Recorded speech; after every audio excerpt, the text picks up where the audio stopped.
Yes, 16 വയസ്സിന് താഴെയുള്ളവർക്ക് social media ഉപയോഗം completely ban ചെയ്തുകൊണ്ടൊരു നിയമം പാർലമെന്റ് പാസ്സാക്കിയിരിക്കുകയാണ്. ഒരു ചെറിയ കാര്യമുണ്ട്, ഇത് പാസ്സാക്കിയത് ഇന്ത്യൻ പാർലമെന്റ് അല്ല, മറിച്ച് കനേഡിയൻ പാർലമെന്റ് ആണ്. സേഫ് സോഷ്യൽ മീഡിയ ആക്ടിലൂടെ കാനഡയിൽ 16 വയസ്സിന് താഴെയുള്ളവർക്ക് സ്നാപ്ചാറ്റ്, ഇൻസ്റ്റാഗ്രാം പോലെയുള്ള സോഷ്യൽ മീഡിയ പ്ലാറ്റ്ഫോമുകളിൽ അക്കൗണ്ട് തുറക്കുന്നതിന് പൂർണ്ണ വിലക്കാണ് ഏർപ്പെടുത്തിയിരിക്കുന്നത്. ഇതിന് പുറമെ സോഷ്യൽ മീഡിയ കമ്പനികൾ ഈ നിയമം പാലിച്ചാണോ പ്രവർത്തിക്കുന്നതെന്ന് അറിയാനും നിയമം പൂർണ്ണമായും പാലിക്കപ്പെടുന്നുണ്ടോ എന്നറിയാനും digital safety commission of Canada എന്നൊരു ഗവൺമെന്റ് മെഷീനറി സ്റ്റാർട്ട് ചെയ്യാനും ഈ നിയമം അനുശാസിക്കും.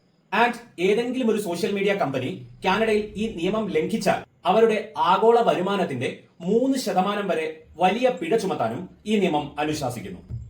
ഈ അടുത്ത് ഓസ്ട്രേലിയയിലും 16 വയസ്സിന് താഴെയുള്ളവർക്ക് പൂർണ്ണമായും സോഷ്യൽ മീഡിയ നിരോധിച്ചുകൊണ്ടുള്ള നിയമം പാസാക്കിയിരുന്നു. ഇത്തരത്തിലൊരു നിയമം പാസാക്കുന്ന ആദ്യ രാജ്യമായി അന്ന് ഓസ്ട്രേലിയ മാതൃകയായിരുന്നു.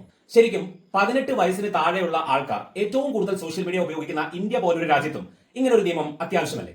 നിങ്ങളുടെ അഭിപ്രായങ്ങൾ കമന്റ് ബോക്സിൽ പങ്കുവയ്ക്കുക. ഇത്തരത്തിലുള്ള കൂടുതൽ വീഡിയോസിനായിട്ട് ഈ പേജ് ഫോളോ ചെയ്യുക. Bye bye.